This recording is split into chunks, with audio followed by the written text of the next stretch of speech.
namun disahkan Ketua Pemuda PAS ya telah sah membuat dan menyebarkan fitnah kepada seorang wanita hanya kerana cuba untuk mempertahankan tindakan bodoh daripada Menteri Besar Kedah. Akhirnya beliau membuli dan menfitnah Nina Siron, sahabat-sahabat semua. Soalnya hari ini, adakah Ketua Pemuda PAS ini sudah memohon maaf seperti mana yang diarahkan ya oleh pihak mahkamah, dan juga sudahkah ya Ketua Pemuda PAS ini membayar saman fitnah sebanyak 115K seperti mana yang juga turut diarahkan oleh pihak mahkamah? Sebab apabila saya belik-belik cari-cari di media sosial, sahabat semua, tidak ada satu pun temuan dapatan yang saya jumpa menyatakan ya Ketua Pemuda PAS ini sudah memohon maaf ataupun ya sudah membayar 115.000 atas kekalahan beliau dalam kes saman fitnah yang dibuat oleh wanita bernama Nina Siron ini. Sahabat semua, kalau Anda menemukan mana-mana keratan media, mungkin Anda boleh share dengan saya. Adakah Ketua Pemuda PAS ini sudah memohon maaf atau sebaliknya? Kalau belum, ini menunjukkan dia sudah ingkar ataupun boleh dikatakan menghina mahkamah kerana tidak mematuhi arahan daripada mahkamah, dan juga kerana boleh apabila menghina mahkamah, beliau juga boleh didenda ataupun dipenjara, sahabat-sahabat semua. Jadi mungkin Anda sudah lupa apa yang berlaku ya, atau fitnah yang dibuat oleh Ketua Pemuda PAS ini. Jadi ayo kita flashback kembali apabila akhirnya Pemuda PAS Afnan ini didapati bersalah kerana menfitnah berkaitan dengan kes pandu uji Raptor. Siapa? Menteri Besar Kedah. Afnan diperintah bayar sebanyak 115.000 kepada Nini Seron dan juga memohon maaf. Jadi itu antara perintah yang dikeluarkan oleh pihak mahkamah. Namun sehingga ke hari ini kita dan saya sendiri belum menemukan permohonan maaf ya daripada siapa ini, Ketua Pemuda PAS ini.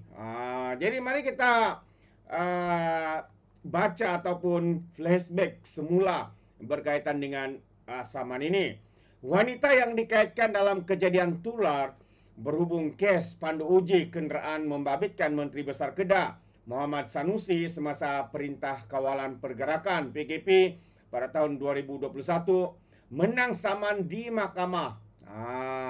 Perkara itu dimaklumkan sendiri oleh peguam yang mewakili wanita ini, dan menurut peguamnya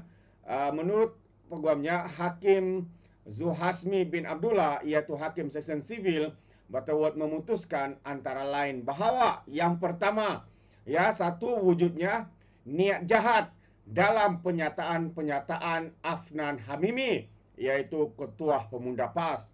Jadi Afnan Hamimi, defendant kedua dan ketiga, diperintahkan membayar sebanyak 115.000 ringgit kepada Puan Hanini Siron. Kenyataan permohonan maaf secara terbuka mesti dibuat dalam tempoh 7 hari dari tarik hari ini, bukan hari ini ya, pada tarik bila media ini dikeluarkan pada 29 hari bulan 11 ya, dan disiarkan selama 7 hari. Tetapi sehingga ke hari ini saya masih belum menemukan permohonan maaf daripada Ketua Pemuda PAS ini.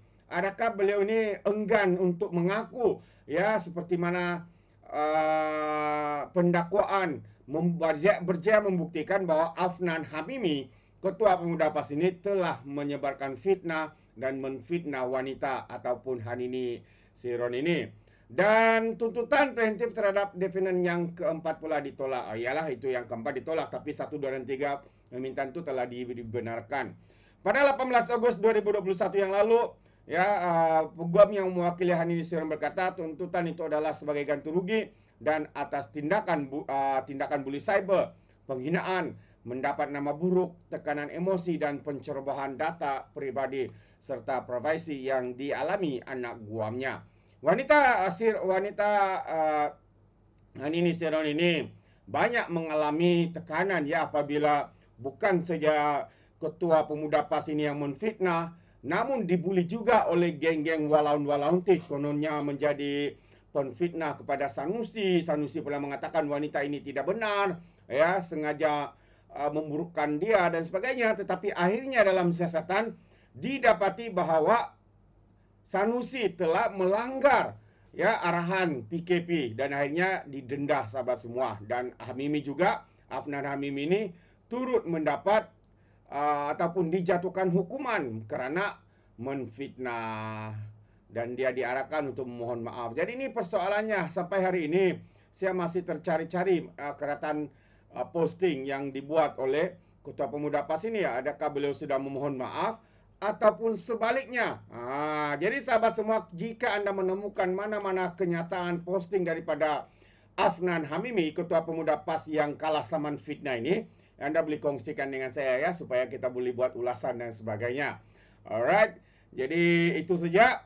Dan baru-baru ini juga diadakan satu himpunan NGO Melayu dan seorang daripada penyokong kepada Mahathir ini dan juga pempengaruh sebagai YouTuber juga, ya, beliau marah, ya, merajuk, marah kerana apa seorang pun tidak datang, pemimpin daripada Parti Bersatu, merajuk macam budak kecil katanya. Iyalah, siapa mau datang dengan adanya Mahathir, sebab ini diorganize oleh Mahathir, mungkin penyokong-penyokongnya. Tapi Mahathir sebelum itu telah membuat satu pendedahan video panas yang mengecam kononnya Muhyiddin telah mencuri wang parti. Jadi iyalah, Bersatu pun marah dengan Mahathir. Kita hari ini masih tertunggu-tunggu sahabat semua. Adakah Muhyiddin akan menyaman Mahathir atau Mahathir membuat laporan polis? Kedua-duanya masih belum membuat sebarang tindakan. Kita masih menunggu tindakan mereka. Jadi seorang YouTuber yang juga aktivis politik Bersatu, para Berry, mempersoalkan ketidakhadiran pemimpin tertinggi Bersatu ke Convention 153. Itu convention, ya. 153 anjuran Sekretariat Orang Melayu yang diketuai oleh Mahathir Mohamad. Para Berry atau nama sebenarnya Nurpai Ismail naik angin kerana tiada seorang pun pemimpin parti itu yang hadir dalam convention yang membincangkan soal Melayu dan perkara 153. Dia mendakwa ketidakhadiran itu kerana pemimpin Bersatu merajuk susulan dakwaan Mahathir bahwa Muhyiddin mencuri uang parti. Jadi soalan saya, pimpinan tertinggi Bersatu, mana korang katanya disebutkan video tu disebar konon-konon yang disebutkan kau, langsung seorang tak nak datang. Apa salah hari ini datang jumpa depan-depan dengan Mahathir? Tanya betul-betul, Tun, apa cerita Tun? Betulkah Tun cakap macam tu? Apa pula dia bersoal betulkah Mahathir cakap begitu? Memang Mahathir yang dalam video tu yang membuat kenyataan. Sehingga hari ini Mahathir pun belum, ya, membuat penafian, ya, tuduhan dan juga dakwaan bahawa Muhyiddin itu mencuri uang parti dan sebagainya. Jadi kita harapkan Muhyiddin menyaman Mahathir Mohamad kerana telah menyebarkan fitnah, dan juga kita juga berharap, ya, supaya Mahathir, ya, membuat laporan polis kerana dikatakan juga telah membuat pendedahan yang kita boleh anggap sebagai pendedahan yang mengejutkan, ya, apabila dia mengatakan bahawa Muhyiddin telah mencuri wang parti.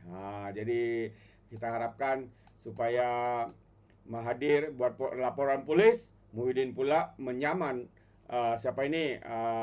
menyaman si Mahathir. Kita masih menunggulah. Jadi apapun sahabat semua, terima kasih sampai di sini saja. Kiranya Anda mau berikan sebarang komen dan pandangan, Anda boleh berikan dalam ruangan komen. Terima kasih, sampai jumpa lagi. Bye-bye.